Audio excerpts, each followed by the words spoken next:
Hello, আসসালামু আলাইকুম।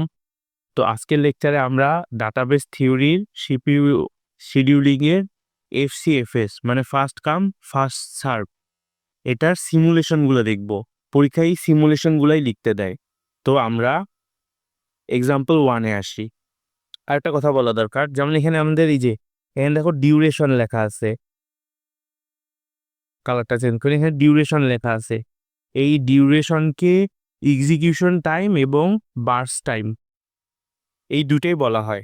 So এই ডিউরেশনের জায়গায় এক্সিকিউশন টাইম অথবা বাস টাইম লেখা থাকলে আমরা ওটা ডিউরেশনই কনসিডার করব। আশা করি এটা আমরা মনে রাখবো। তো আসো এখানে দেখি আমরা। আর আচ্ছা, এক্সাম্পল 1 এখানে আমরা দেখতে পাচ্ছি যে আমাদের অ্যারাইভাল টাইমগুলো কিন্তু সেম দেওয়া আছে। ঠিক আছে, এখন আমরা দেখি যে এটা সিমুলেশনটা আমরা কিভাবে লিখতে পারি। প্রথমে আমরা এই যে এইভাবে একটা লাইন ড্র করে নিব।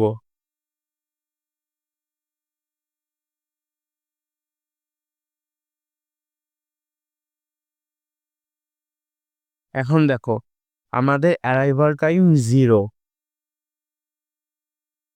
সবগুলোই অ্যারাইভাল টাইম 0। তো আমাদের এই জিনিসটা 0 থেকে শুরু হবে। ঠিক আছে, এখন দেখো P1 P2 এবং P3 আমরা প্রথমে এগুলো অর্ডারটা দেখি। আমরা এফসিএফএসে কিন্তু অর্ডার ওয়াইজ কাজ করি। এখন আমি বলি, এখানে দেখো প্রথমে অর্ডার কার 1, P1 এর অর্ডার হচ্ছে 1, এর ডিউরেশন কত 24 মিনিট মানে 24 সেকেন্ড। তো আমরা এই যে লিখলাম P1 এবং এর ডিউরেশন হচ্ছে 24। তারপরে দেখো অর্ডার 2, এখানে ডিউরেশন হচ্ছে 3, তাহলে 24 প্লাস 3 কত হয় 27। তো 27 প্লাস 27 আর এইখানে কত হবে, এটা P2। তারপরে আমাদের অর্ডার 3 আছে 4, তাহলে 27 আর 4 28 29 30 31, তো 31, এটা হচ্ছে P3। তো এই যে আমাদের এটা হচ্ছে গ্যাং চার্ট অথবা চার্ট, এটা হচ্ছে আমাদের সিমুলেশনটা। এই সিমুলেশনটা আমরা দেখালাম। দেখানোর পরে আমাদের কি কি বের করতে বলবে। আচ্ছা, আরেকটা কথা, এই যে এটা যদি 0 জায়গায় এখানে যদি 1 হইতো, তাহলে 1 প্লাস এই 24 এখানে তখন 25 হইতো। জাস্ট বলে রাখলাম। এখন দেখো আমাদের এখানে বের করতে হবে কোশ্চেনে, মানে আমাদের কোশ্চেনে বের করতে বলবে যে এভারেজ ওয়েটিং টাইম এবং টার্ন অ্যারাউন্ড টাইম, এই দুইটা বের করতে বলবে। প্রথমে ধরো এভারেজ ওয়েটিং টাইম। আমরা এই যে এরকম একটা ছক করব। এটা ছক না করলেও সমস্যা নেই, কিন্তু বুঝাই এরকম একটা ছক করব। এখানে দেখবো প্রসেসগুলো লিখবো waiting time turn around time. দেখো প্রথমে পি ওয়ান কি কোনো টাইম ওয়েট করছে না। দেখো P1টা শুরু হয়েছে এখানে, শেষ হয়েছে এখানে, মানে P1 এর ওয়েটিং টাইম হচ্ছে 0, 0 লিখলাম। P2 এর ওয়েটিং টাইম দেখো, P2কে এই 24 সেকেন্ড পর্যন্ত অপেক্ষা করতে হয়েছে, তারপরে 24 এসে P2 শুরু হয়েছে, এই যে 24। আর P3 ওয়েটিং টাইম কত, এই দেখো 27 শুরু হয়েছে, তার মানে ও 27 আগ পর্যন্ত ওয়েট করছিল 27। তো এই যে এই তিনটা যোগ করে 3 দিয়ে ভাগ করলে এভারেজ ওয়েটিং টাইম চলে আসবে। এখন তেমন টার্ন অ্যারাউন্ড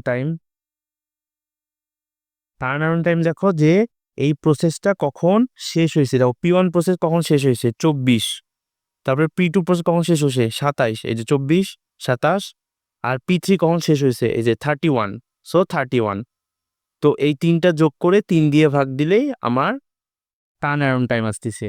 এখন দেখো এই আমরা যদি এই টেবিলটা না করতাম, দেখো এভারেজ টাইম, এই দেখো আমরা তো এমনি বুঝতেছি এভারেজ টাইম এই যে এইটা এটা এবং এটা যোগ হবে, এটা হবে, এবং টার্ন অন টাইম এটা এটা এবং এটা। সো আমরা ডাইরেক্টও করতে পারি। ঠিক আছে, তো আশা করি আমরা এক্সাম্পল 1টা বুঝতে পারছি। এখন এক্সাম্পল 2। এখন দেখো এখানেও অ্যারাইভাল টাইম সেম, কিন্তু অ্যারাইভাল টাইমটা হচ্ছে 3 সেকেন্ড। মানে কি, প্রসেস 1ও আসবে 3 সেকেন্ডে, প্রসেস 2ও আসবে 3 সেকেন্ডে, প্রসেস 3 আসবে 3 সেকেন্ডে। তো এখন গ্যাং চার্টটা কি হবে, আমরা একটু গেস করি যে এখন গ্যাং চার্টটা কি হবে।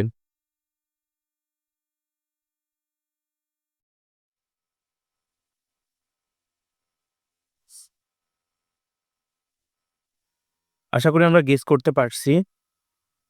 তো দেখো এই যে 0 অ্যারাইভাল টাইম কিন্তু সবারই 3, তার মানে 0 থেকে 3 পর্যন্ত প্রসেসটা বসে থাকবে, আইডেল থাকবে, ও কোনো কাজ করতেছে না। মানে আমরা সিমুলেশনের জন্য ধরতেছি যে ও আইডেল থাকবে। এখন দেখো আমরা এখানেও অর্ডারিং ফলো করব।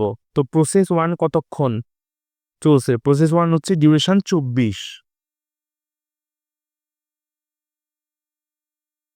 আচ্ছা আরেকটা কথা, তো আমাদের এই 3 সেকেন্ডে এই যে P1 P2 এবং P3 শুরু হয়েছে, তো এটা এখানে লিখে দিতে হবে যে এই 3 নাম্বার সেকেন্ডে P1 P2 P3 শুরু হয়েছে। যেমন আমরা এখানে লিখছিলাম যে এই যে এখানে যেহেতু সবগুলো 0-তে শুরু হয়েছে, এখানেও লিখা যাইতো, কিন্তু এখানে লিখা না লেখা একই কথা। কিন্তু এখানে তো তোমার 0-তে না 3-এ সবগুলো শুরু হয়েছে, প্রসেস 3টা আসছে, এই জন্য এখানে লিখতেই হবে, নাহলে নাম্বার কাটা যাবে। সো P1 P2 P3-তে 3টা প্রসেস শুরু হয়েছে। তারপরে P1 এর ডিউরেশন হচ্ছে 24, আমরা যেহেতু অর্ডার ওয়াইজ আগাবো, তাহলে 24 + 3 27, এটা হচ্ছে P1। তারপরে অর্ডার 2 30 P2, তারপরে অর্ডার 3 30 + 4 34 P3। এটা খুবই সোজা ছিল। তো এখন আমাদের কি বের করতে হবে? এভারেজ ওয়েটিং টাইম এবং এভারেজ টার্ন অ্যারাউন্ড টাইম। তো এভারেজ ওয়েটিং টাইম এই দেখো 3 27 এবং 30, এখানে তো 0 কনসিডার করবো না, কারণ প্রসেস অ্যারাইভ হচ্ছে 3 থেকে। এই 3টার যোগফলকে 3 দিয়ে ভাগ দিলে এভারেজ ওয়েটিং টাইম। এখন এভারেজ টার্ন অ্যারাউন্ড টাইম কি? এই যে 27 P1 শেষ হয়েছে, P2 30-তে এবং P3 34-এ শেষ হয়েছে।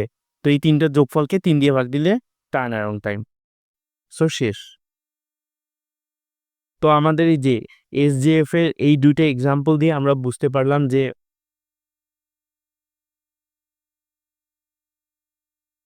তো FCFS এর এই 2টা এক্সাম্পল দিয়ে আমরা বুঝতে পারলাম যে FCFS কিভাবে কাজ করে। আর এক্সামের জন্য FCFSটা একটু কম ইম্পর্টেন্ট, যেহেতু এটা ছোট বাচ্চার পড়ার মতো সোজা, বাট আমরা প্র্যাকটিস করে যাব অবশ্যই। সো সবাইকে ধন্যবাদ।